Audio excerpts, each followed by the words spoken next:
Come down here to Goodman Coffee Roasters down at Warehouse Row. I'm right across the street from the TVA complex, just right in the middle of downtown. I just dropped Sierra off. She's going somewhere with Gus rock climbing today. This is actually a pretty good latte. They put 4 shots of espresso in it. It's about right. It seems that there's a fair amount of light now, so I think I can actually go out and get some photos.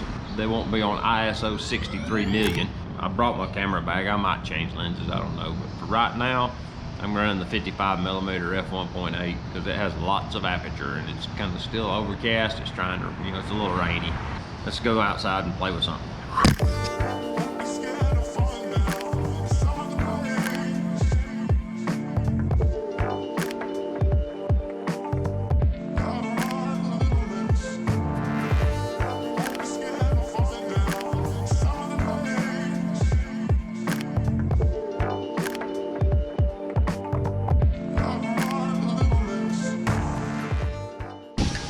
Well, I did wind up changing lenses after all. I wound up putting the 75 to 150 on it so I could get some reach. It's pretty spread out down here and the people are kind of sparse because it's rainy. So I started getting a few photos here and there. There's a couple of kind of vantage points around this little plaza park area. What I realized right quick was I'm just getting pictures of people standing around. So what I've tried to do now is I've tried to refine my photography to umbrellas.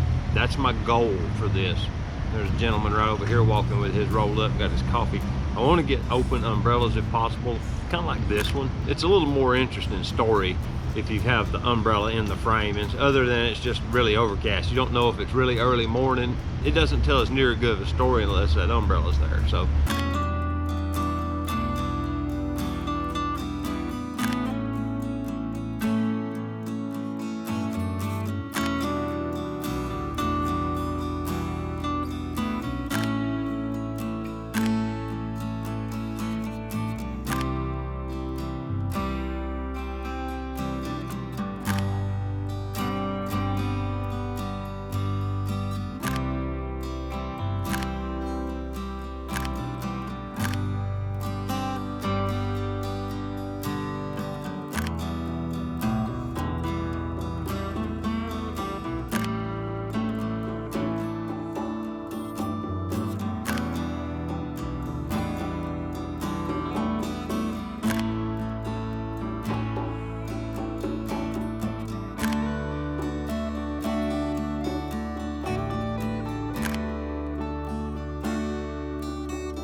finally think I've got my umbrella photo. Now I gotta get it right quick. I haven't seen but like 3 open umbrellas.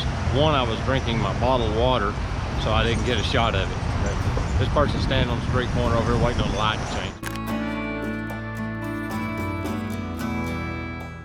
Yeah, I've got several fairly good shots. I've noticed if I get out really early, you get the people going to work and it's not near as hard to find somebody to photograph, even on a morning where it's kind of wet and meh.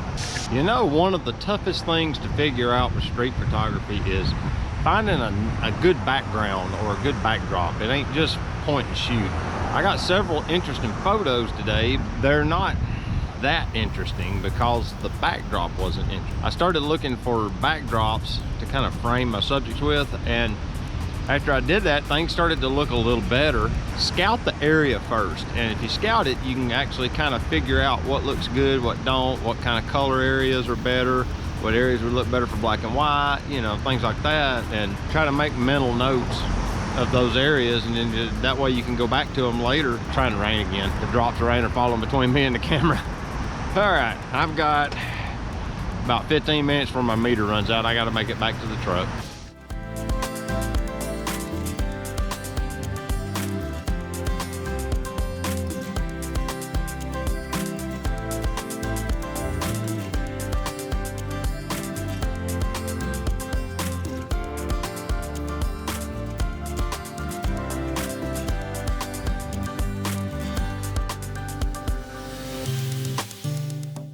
I realized I just shot that entire closing sequence with the camera off.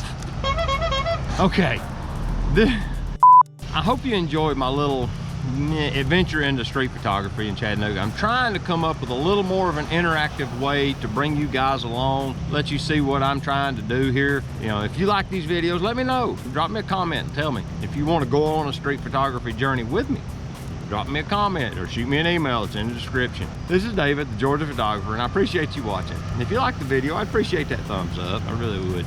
And if you're interested in the channel and you want to get more as I upload it and all that, the subscribe button and that notification bell is right over there. Until I talk to you next time, get your camera out. Go take a picture with it. All right, we'll see y'all.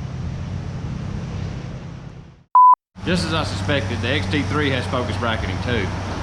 So what that does is you have to use an autofocus Fuji lens, of course, for it to work, but you focus on a near subject, and then as you take frames, it moves the focus back into the background.